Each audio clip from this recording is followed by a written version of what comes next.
అందరికీ welcome back to my YouTube channel మనువిను 9597 official. So ఈ రోజు నా ఛానల్లో బ్లాగ్ ఏంటి అంటే ఫుడ్ రెసిపీ అయితే చూపిస్తున్నానండి. నాకు తెలిసి చాలా మందికి ఇది ఇష్టం ఉండొచ్చు, అందరూ తింటారు. అది ఏంటి అంటే దహి వడ, పెరుగు వడ. నాకైతే చాలా ఇష్టం. పెరుగులో వడ అన్నది నానిన తర్వాత చాలా స్మూత్గా ఉంటుంది, చాలా సూపర్గా ఉంటుంది. మీరు ఎంతమందికి నాలాగా ఈ దహి వడ అంటే ఇష్టమో లైక్ చేయండి, కమెంట్ చేయండి. అండ్ దీని రెసిపీ వచ్చేసి చాలా సింపుల్ అండి, అండ్ చాలా ఈజీ కూడా. నాకు తెలిసి చాలా మెంబర్స్కి దహి వడ రెసిపీ అయితే తెలిసి ఉండొచ్చు. బట్ ఇఫ్ ఇన్ కేస్ ఎవరికైనా తెలియదు, చేసుకోవాలి అనుకుంటుంటే, ఎవరికైనా కావాలి అనుకుంటే మా అమ్మ ఇప్పుడు చేస్తున్నారు. సో నేను ఆ రెసిపీ వచ్చేసి నేను ఇప్పుడు పెడతాను. సో సేమ్ యాజ్ టీజ్గా ప్రాసెస్ ఫాలో అవ్వండి. ప్రాసెస్ మీకు కూడా చాలా టేస్టీగా సూపర్గా వస్తుంది. రాదని ఏది అనుకోకండి, మనం ట్రై చేస్తేనే వస్తుంది. సో ఇది వచ్చేసి పెరుగు చారు అండి, దహిది ఏమీ లేదండి.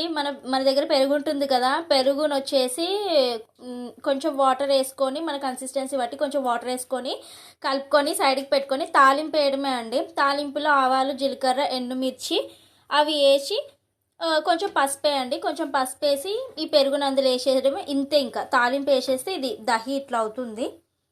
దీన్ని మనం ముందుగా చేసుకొని సైడ్కి పెట్టుకోండి. ఇది అయిపోయిన తర్వాత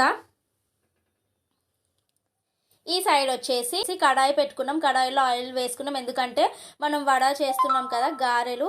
ఆ వడ అనేది వేగడానికి ఇక్కడైతే ఆయిల్ పెట్టాం, హీట్ అవ్వడానికి. ఇప్పుడు దీంట్లో వడ వేస్తే, దీంట్లో వడ వేసిన తర్వాత ఈ పెరుగు చారు ఉంది కదా, ఈ పెరుగు చారులో వడ వేస్తాము, అంతే. చాలా సింపుల్. సో ఇలా గారెల పిండి ఉంటుంది కదా, వడ పిండి, దాన్ని తీసుకొని ఇలా వడ వేసుకోవడమే మనం.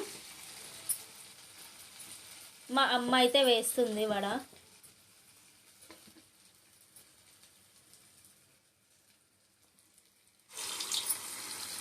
అంతే. వడ ఇందులో వేసుకున్నాక ఇది కొంచెం వేగాలి.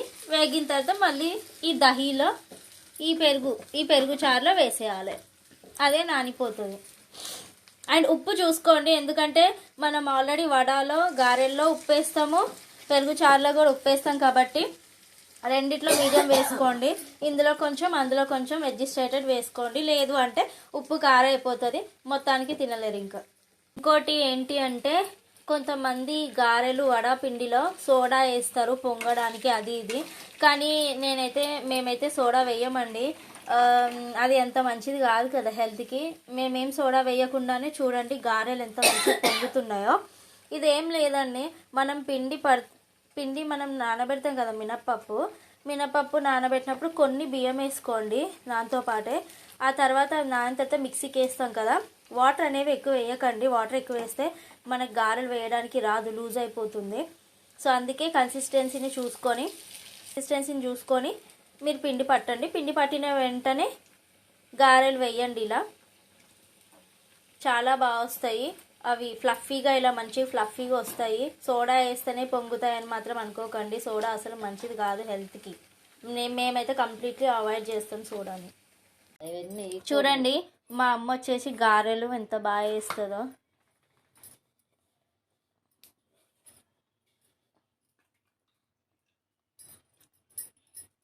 పిండి తీసుకొని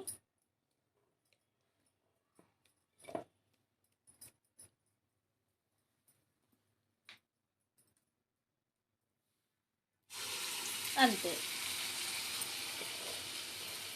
ఇలా వాటర్లో ముంచుకొని పిండి తీసుకోవాలి.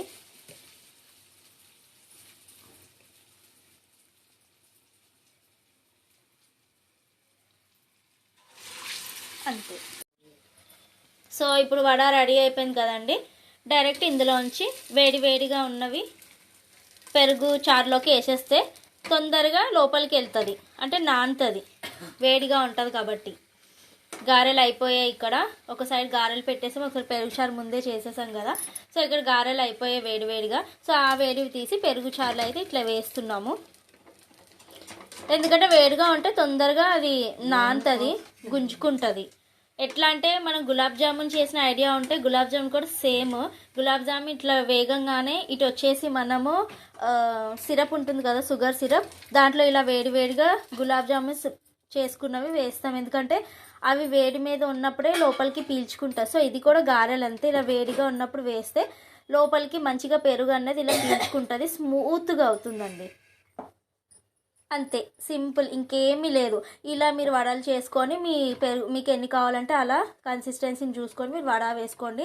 నానిన తర్వాత అది సైజు ఇంకొంచెం పెద్దగా అవుతుంది, స్మూత్గా ఉంటుంది, టేస్ట్ అయితే అవసరంగా ఉంటుంది. ట్రై చేయండి డెఫినెట్లీ. ఇవి వచ్చేసి నిన్న నైట్ చేసాము.